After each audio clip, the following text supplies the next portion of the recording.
So right here will be a pull-out drawer. And then from this side here, I'll have access to getting into some things inside of the freezer back here, like some of Cruzy's food. And then the fun thing is when I pull the drawer out, I can access it from this side because the ICECOs have dual opening lids. Yeah. And it's cool having this little extra space in here too. On the front side. Yeah, you open it up and then you can... It's a puppy prison. Shove them in there. Sorry, Mixie. Cruzy wouldn't fit. Cruzy wouldn't fit, that's Cruzy for be sure. like, I can get my head in. So there's a bit of a debate inside of here on where I'm gonna put my extra freezer for the raw dog food for my dog. Literally, that's exactly what that freezer is for.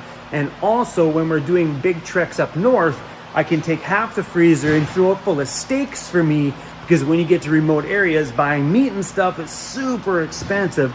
So now having a fridge freezer on the inside of the van and a dedicated van life size deep freeze in the back is gonna change the game. Trying to decide if I want to put it in there so I could still access it from the inside or leave it out here on the back. I think placing it right over top of the axle there is probably the best place for it, because we already have a ton of weight back here, and that just brings more and more weight back because this gets to be extremely heavy when it's fully loaded. So the fridge we chose for the back is the ICECO VL75ProD.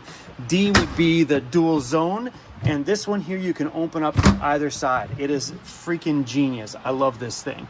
So one side is smaller because the compressor is on this side, and then the other side is larger, but I'm gonna be using this primarily as both in freezer mode.